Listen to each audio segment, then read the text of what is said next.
This is Class Dojo. And when I was talking about points earlier, this is what I was talking about.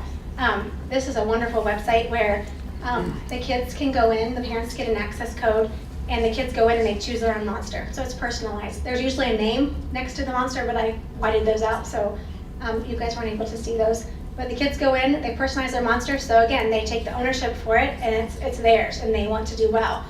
The really cool thing that parents like is that there's an app that they can get for their phone, and so some parents have said, I feel like I'm stalking my kid during the day, because lots of them will come into school and say, well, I looked at your Class Dojo report today, and they're really paying attention to how their kids are doing. And so I had this projected up on just a piece of white paper in my room, and that way the kids can all see it. I did it last year, and it was just on my computer, but until they can really see it, it's a lot different. And so when they get a point, it makes a little happy noise, and then when they lose a point, it kind of makes a duh noise. So the good part is that the parents get to see what they've done really well, or what they've done well, and then if they need to work on some things.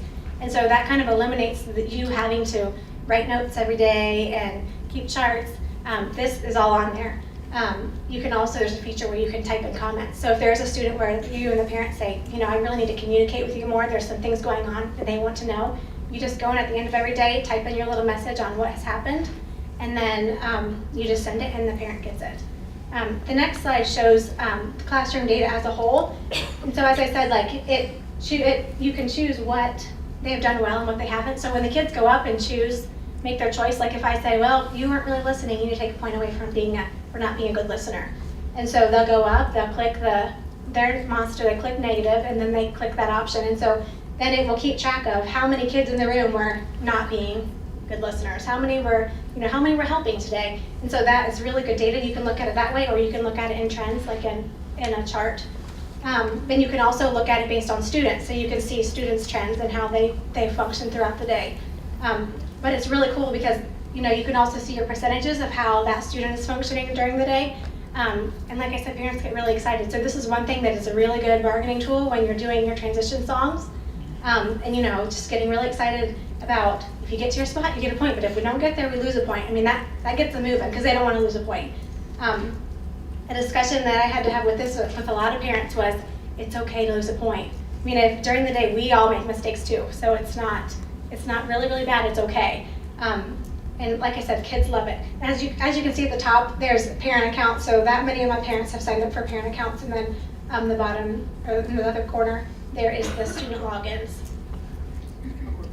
And then here is my the contact information. There's our Ed and I's school emails, and then there's also a duplication info. So the one on the left is the model in an iBook, and so in that you'll see a lot of the videos. There's some interviews and stuff with me.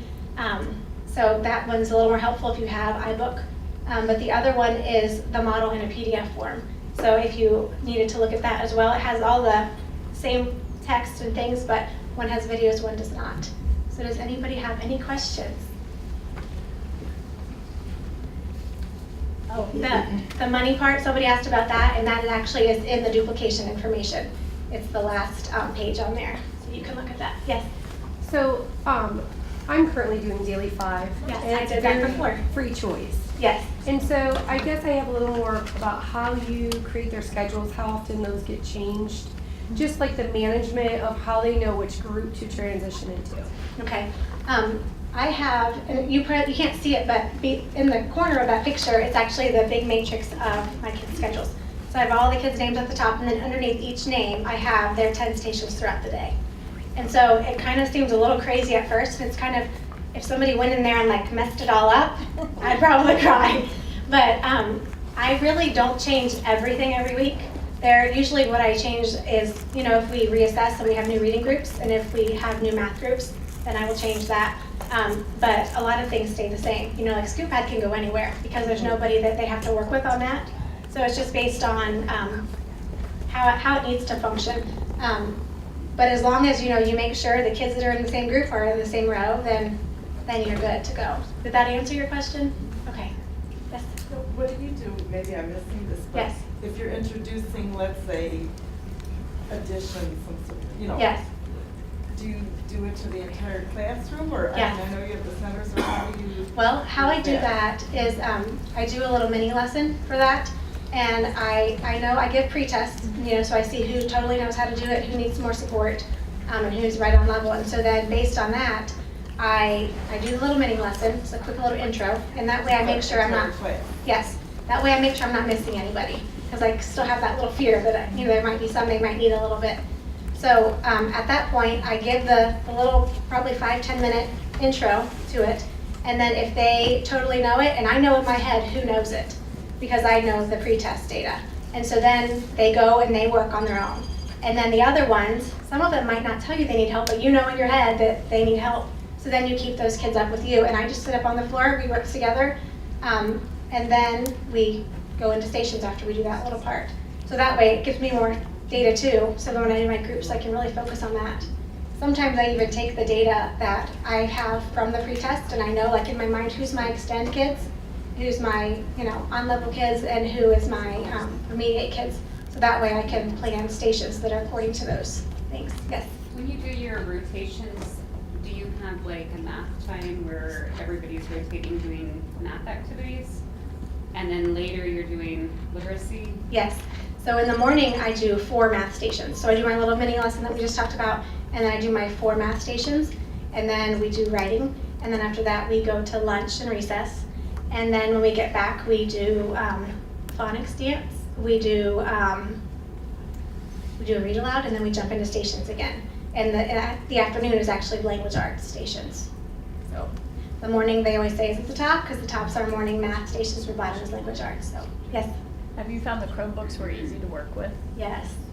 Now I do it a little differently that we've talked about since I got them, and I opened the boxes and I wanted to get moving with them. So when I got them at the beginning of September, my husband and I opened up all the boxes and we plugged them into our cart and we were ready. So what I did was I just created one account, Google account. I know Chromebooks are set up so each person, you log in and your stuff is there. But I thought at that point, my kids, their logins were a lot longer, and I wasn't ready for them to do that yet.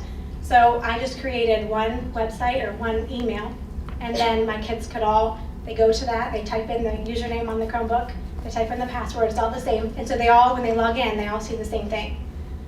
But the biggest part is just model, model, model. So it was a lot of me modeling, showing, practicing, and then, practicing for 5 minutes. A lot of some daily 5 stuff that I kind of incorporated in there too, where, you don't want the first day for them to jump in and expect them to work for 10, 15 minutes, because they're not going to. They need to learn your expectations. So that's when I did a lot of modeling. When you see the issues, then you stop and you do the modeling. So the Chromebooks are really easy. Yes? Did you have them logging into all the different websites? Like, do they have their own username and password? That's a good question. I'm so glad you asked that. I actually made password pages for all of my kids. So at the beginning of the year, I made QR codes for them because I didn't know some of the kids might want to scan a QR code. Some kids might want to click the bookmark at the top that I put there. And so once they do that, then they have a password page that has all their passwords on it. So ScoopPad has a password, Lexi has a password, and a couple months ago, they're not using their pages anymore. They just know the passwords in their head.